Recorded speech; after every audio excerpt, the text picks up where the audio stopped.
Hi, I'm Mark Stewart, Chief Engagement Officer at Neural Impact.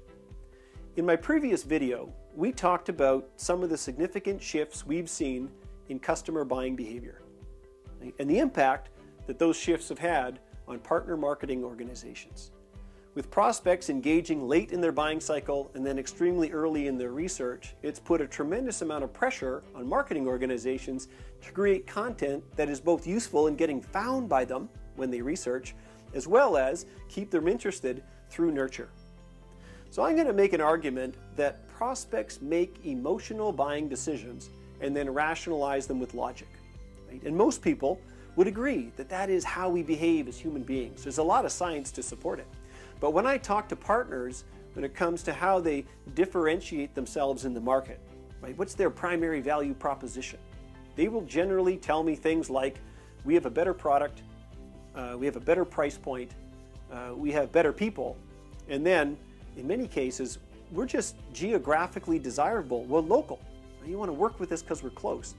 And what I know is that that is the domain of the logical mind.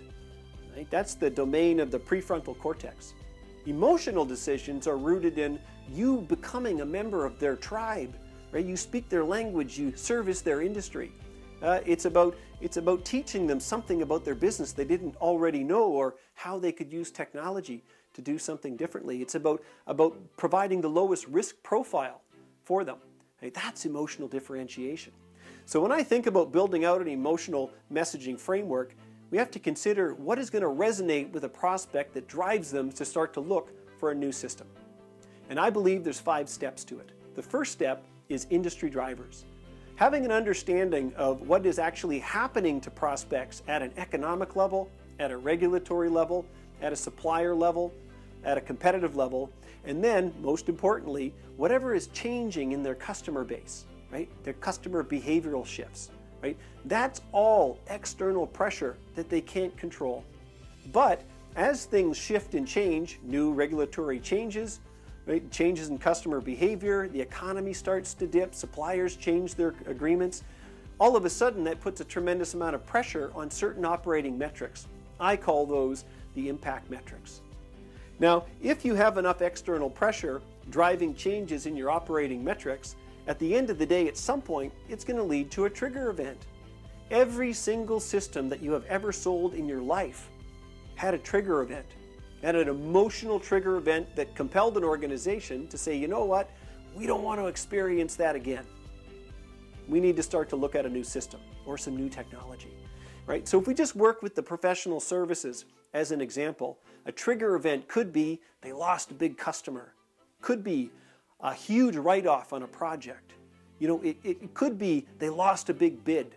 You know, it could be they've got their days sales outstanding at 92 days and they got no working capital in the bank. Every single trigger event has a high emotional charge. Now, what falls out of that is a request for some functionality, at which point they would reach out and say, you know, can you help us with our collaboration? You know, can you help us with our fill in the blank?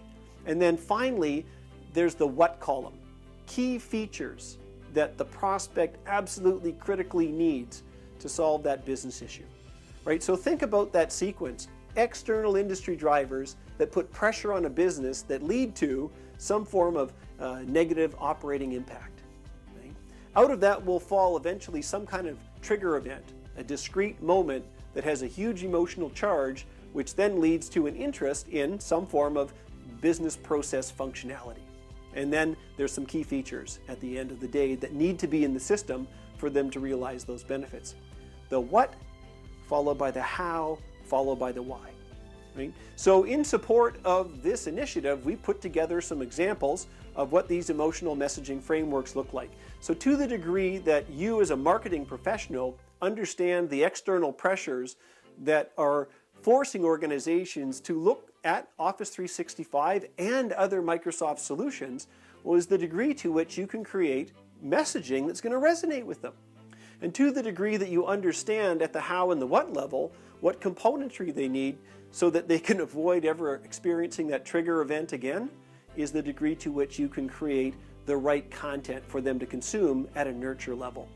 My belief is that when we have a fully fleshed out emotional messaging framework, and I've done this with dozens of companies all over the world, what that does is that then it allows us to make really intelligent choices about what IP do I want to invest in.